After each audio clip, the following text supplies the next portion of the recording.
So in 1980, Stephen King wrote a horror science fiction novel titled Firestarter, telling the story of a family with supernatural powers on the run from a government agency. In 1984, this was developed into a movie starring Drew Barrymore, and now in 2022, Blumhouse has released a modern retelling of this classic story. But is it any good?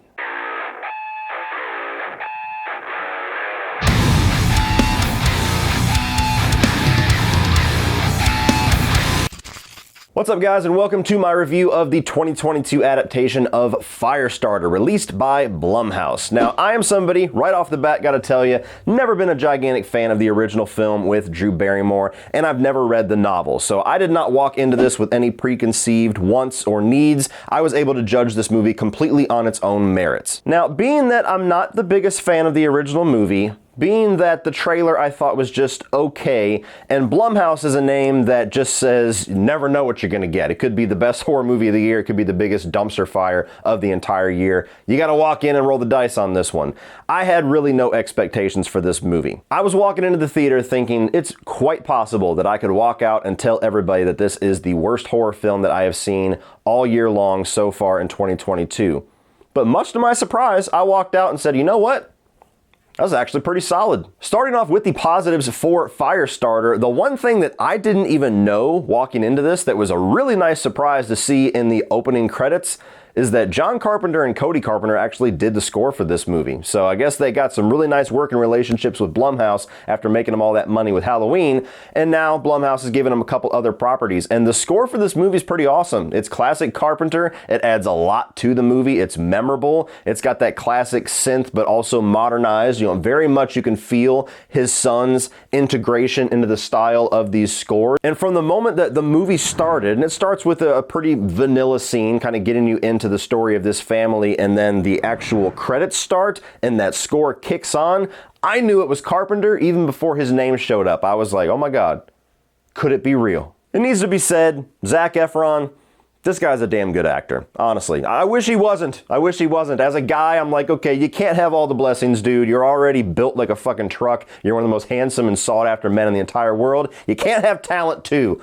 But this guy's got talent. I really do hope that he gets more projects, because I think that he does very well in comedy. He was great in the two Neighbors movies, and here doing much more of a dramatic role. I think he's easily the best performance in the movie, and his performance as the father is really what grounds the story a lot as well, because the little girl's good, but she's the one who's unhinged. She doesn't know what's going on, and he has to take the role of the protector. And I really did believe Zac Efron in that role of the protector. The visual effects are pretty good here. That's one thing that definitely is dated as hell about the original film, and it makes it very hard for me to go back and even attempt to try to get through that whole thing. This movie, obviously modernized. They got a lot more tricks up their sleeve, but all of the fire effects, the fireballs, or the sudden flames that show up on people whenever this girl gets pissed off, the explosions and everything, it's filmed, it's shot, and it's created very convincingly. So even though this is science fiction, it's not going for that level of science fiction where everything you're seeing on screen just doesn't look plausible. It actually looks real. And I really like the element of this story, which is present in the novel and in the original film. I Wikipedia'd the plot just to make sure that I was caught up to date.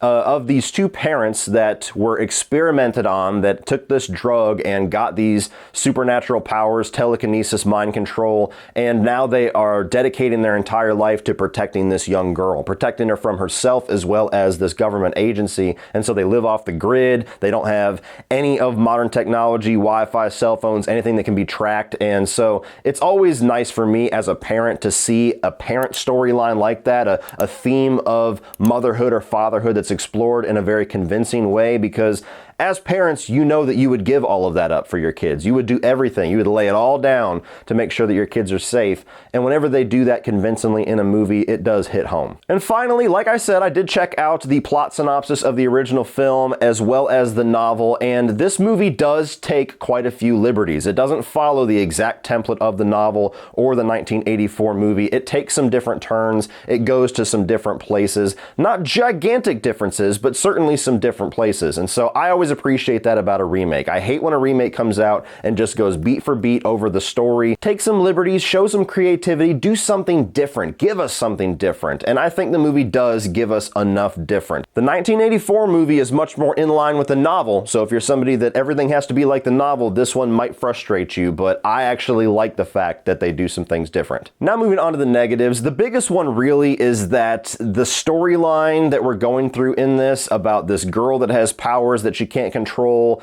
and the parent trying to protect them, that's a storyline that I've seen done a bunch of times. Stephen King might have been one of the first people to do it with his novel, but it's been quite a few years since 1980, and so you look at films like I Am Number 4, even the X-Men movies, and you're gonna see a lot of similar setups, similar scenes, and similar conclusions with the way that this movie plays out. And so even though I enjoyed the ride, and I had a much better time with this than I expected to, it wasn't exactly a movie that did a whole lot unique or a whole lot to really stand out amongst all the other films that have done this before. I thought the villain kind of sucked in this movie, if I can be completely honest. You never really get a full understanding of her motives, and I think that of all of the performances you see on screen, Gloria Reuben is the only one that feels like she's really hamming it up. She's the one that feels like she's almost mustache twirling with her villain, while everybody else is still very grounded in reality with their characters. So she stood out to me as not really fitting. And finally, I did not really like the very end of the movie, like the shot that it decided to leave off on. It felt very sudden. It felt like there was still more to be told. There was still a little bit of an epilogue that I personally needed. And also the note that they leave off on, I just didn't quite buy. Without giving too much away, there's a character that you have to go on this suspension of disbelief that they're able to forgive and forget, and I don't believe that they would forgive or forget. So all in all, guys, solid movie. Decent adaptation, especially for a modern adaptation. It was nowhere near as bad as I thought that it could be. Certainly not going to be a movie that we're going to be hailing as one of the best of 2022, but if you're a fan of the source material, or if you just want a solid 3-star experience with a horror science fiction movie, it's going to be on Peacock starting tomorrow. Check it out. I think it's worth it. All right, guys, if you enjoyed this video, please check this playlist over here for the rest of my 2022 movie reviews thus far. And I'm also going to put a link directly to my top 5 Stephen King horror movies. So please check those videos out, like and share this video if you enjoyed it, and hit that subscribe button so you don't miss anything in the future. And as always, guys, remember, opinions are like assholes, but that doesn't mean that you have to be.